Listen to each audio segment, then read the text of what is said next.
Lots of kids, certainly many boys, love high energy fun, and their energy ramps up very easily for rough and tumble play or competitive sports.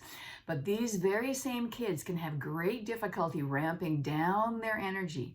So we get a full-on meltdown when we try to get this child into the car to leave, or they're too loud and aggressive in the hallway going back to class. So they are just not ready to sit down or focus on learning. Adults can make matters worse if we try to force kids or command them to calm down. I am Devin Wolfe of WolfeWisdom.ca, and I work with groups of parents or teachers to turn negative repeating patterns like these into positives so children and teens can cope better with everyday life and still be their authentic selves. Physical education was one of my undergraduate majors, and it proved to be invaluable for teaching ages ranging from like 5 to 15 over 30 years. A couple of those years I had classrooms of all boys. Those were challenging years, but boys taught me to use wind down time as a way to help them transition into quieter activities.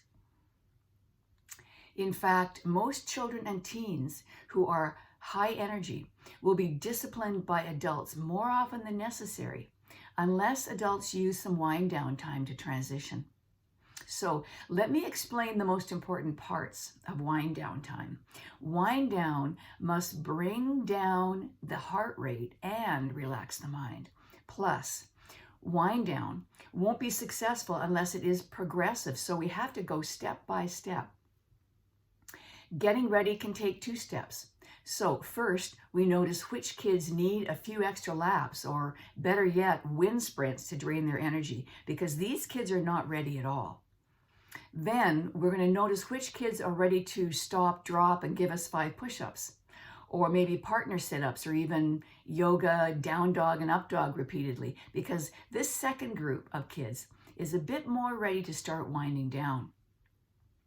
Anyway, stretching and strength training are great while muscles are warm, so these get ready steps are not wasted. We just have to be more patient than we realized. Okay, so wind down has 3 steps. Step 1 is on the ground.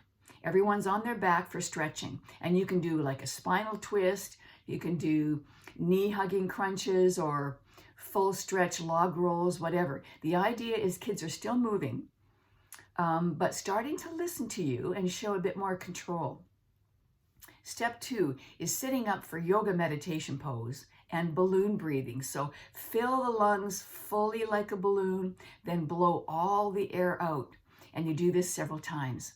Step 3 is standing up for yoga tree pose or mountain pose if balance is an issue. And maybe eyes open, gentle breathing. Tell kids to feel their heartbeat, to slow the heart rate down even more. And after all 3 steps, now, finally, kids have a good chance of hearing and listening so we can tell them what's going to happen next. Okay, so remember, there's 2 steps to get ready. And then 3 wind down steps, which is lay down to stretch, sit up with attention to the breath, and stand up with attention to the heartbeat and the breath. Knowing that adults must add in wind down time is the magic to creating this positive pattern of changing gears, because many children and teens have Ferrari engines and bicycle brakes. But over time, with adults helping them transition again and again, kids develop improved capacity to regulate their own energy. If we expect kids to self-regulate, we will be very disappointed and frustrated. But even worse, kids will be blamed for not listening, not doing what they're told, not cooperating. And guess who will get more than their fair share of the blame? Boys.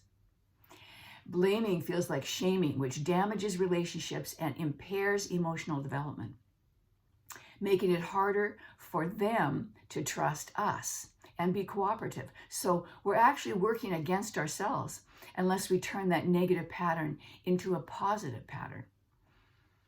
Okay, I'm going to ask you to check out WolfeWisdom.ca. I have blogs about boys, or my YouTube channel for more vlogs describing positive patterns like this that you can use right away. So search Devin Wolfe Wolf Wisdom, and remember to spell wolf with an E on the end.